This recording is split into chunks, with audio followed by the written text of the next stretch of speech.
I read that you are considering not doing any more of your documentaries, which I think would be a national disgrace.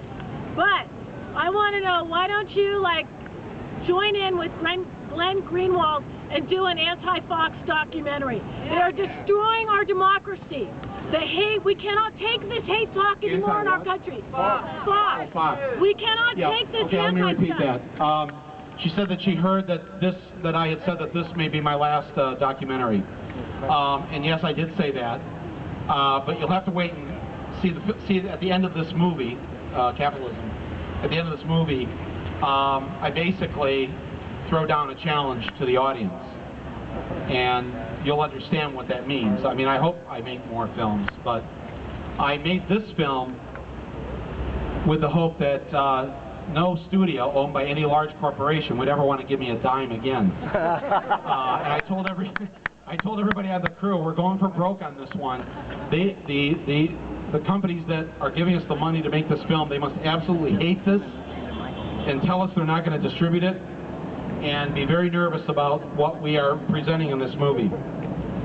2 of the 3 things happened of those things, but I guess they figured out the lesson that Disney learned when they tried to stop Fahrenheit 9/11 from being distributed.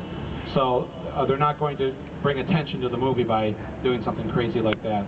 And your suggestion is to join with Glenn Greenwald and do something about Fox. Free speech.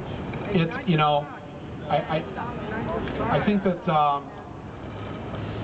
I think I'd rather spend our energies providing an alternative that will appeal to people's better side instead of their darker side. Intelligent. Yeah. And expect for people to have a brain and to have a heart.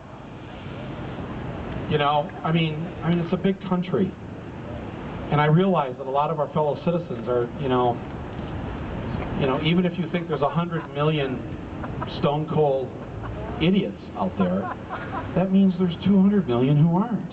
That's not bad, right? I mean, even if you gave Fox News that 1/3, it's not bad.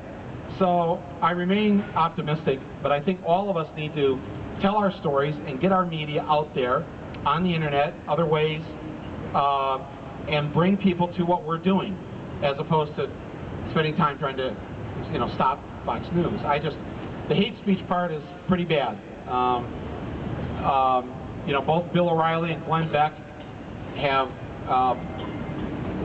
fantasized about my death on the air. And it's, you know, I think if anybody else was doing that, there'd be FCC fines and violations and all that. But they've been able to get away with quite a bit these last 8 years.